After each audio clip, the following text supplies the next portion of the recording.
Once upon a time there was a very fat and old man that takes two types of medicine, with number one being a medicine that makes him skinnier and number two being a medicine that makes him look and feel younger. When he was good enough to stop taking the medicine, he said, "I think I'm going to go somewhere. How about an iceberg?"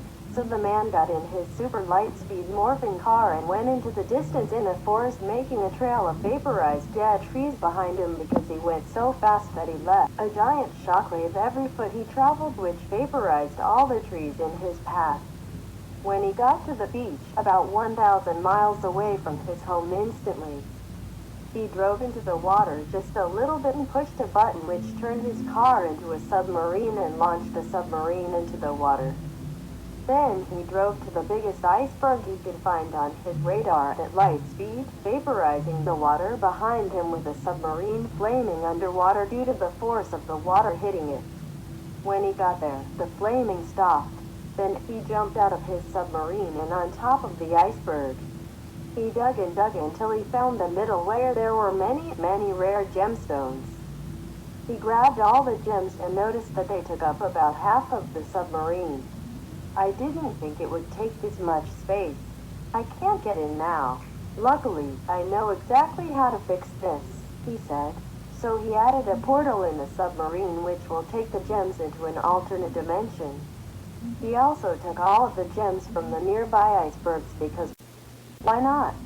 After that, he put all of his gems into the portal and went back to the beach with his submarine flaming, which left a trail of vaporized water, which means that he invented a way to control when a rainstorm happens because the vaporized water will eventually rain down on the public.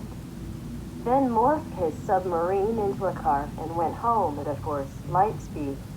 When he got there, he pushed a button which emptied the gems into another portal which teleported them into his infinite storage space safe, and then went through a portal which took him to a different habitable planet with icebergs after he took all of the gems out of all of the icebergs on Earth. He mined all of the gems in all of the icebergs on the planet, which we will call Icebergo, and put them in the portal in his portal submarine, which teleports them to the man's infinite storage space safe on Earth. He jumped in too. The man was teleported next to it.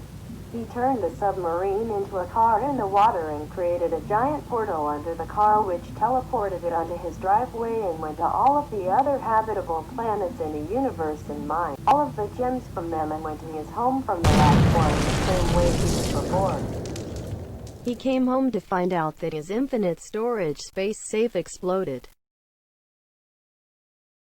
Then the universe encountered an error because the explosion made too much of a mess, so the universe got restarted.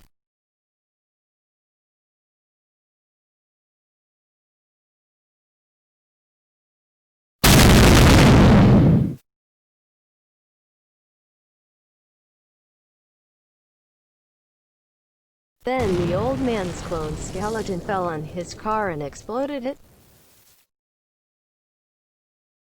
Then a random UFO came down from the sky and put out the fire. Then a giant laser beam came down from the sky. Then the man's car appeared and drove off.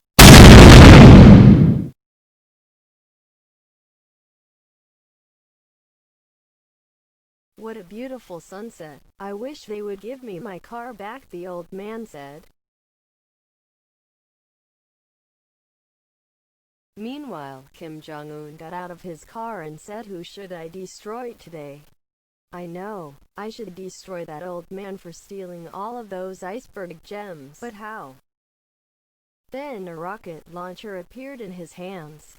"Mahahaha," he said, and drove into the water and turned his car into a boat, and in a few seconds he arrived at the other beach. Then he turned his boat into a helicopter and flew to the old man's house.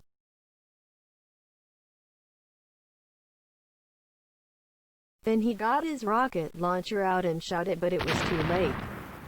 His helicopter got destroyed because the rocket bounced off of the man's force field.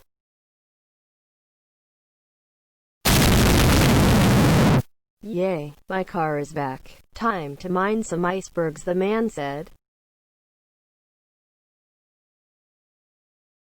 "Did I miss any gems?"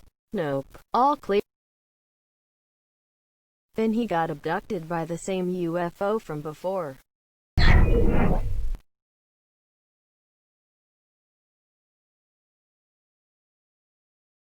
Ah, finally awake are you? We kept an eye on you since we put out that fire to see if you said thank you.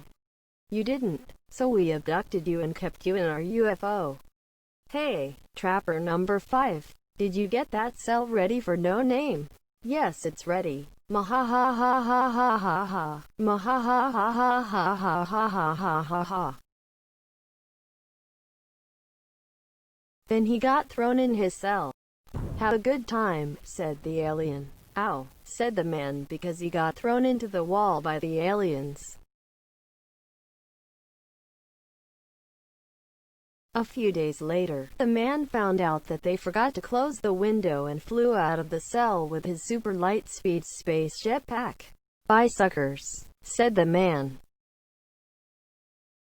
When the man landed on Earth, he went into his house and pushed a button on a device which teleported the UFO without the aliens in it and teleported the alien leader in the man's test tube with a delayed teleport and shot a laser at his house which went through the window and hit the camera. What? The man said surprised. It worked. What if I shoot it at my safe? Yes. Oh, here he comes. Then the alien leader arrived in the test tube.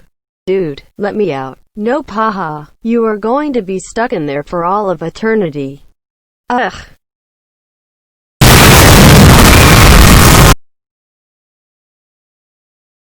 A time machine appears. Ooh, what's this? Is this a time machine? It has a door on it. Can I go inside it? I can. Whoa. Grr, said the alien.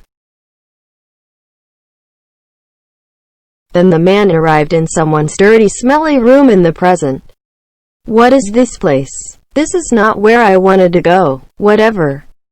Then he ran around the house with a dirty, smelly room.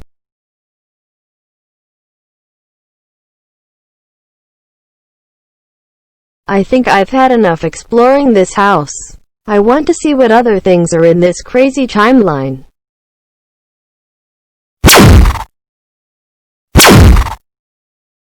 Then we went to Jacob's house. What was that? Whatever. An intruder is in the house.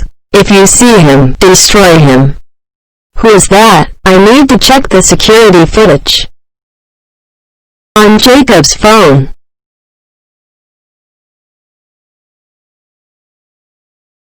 Oh. False alarm. Sorry. Am I back? Good. Also, who is that? I saw the time machine disappear, but I'm back, so it's fine. What? Me? Out. No. This is your punishment for abducting me for the stupidest reasons.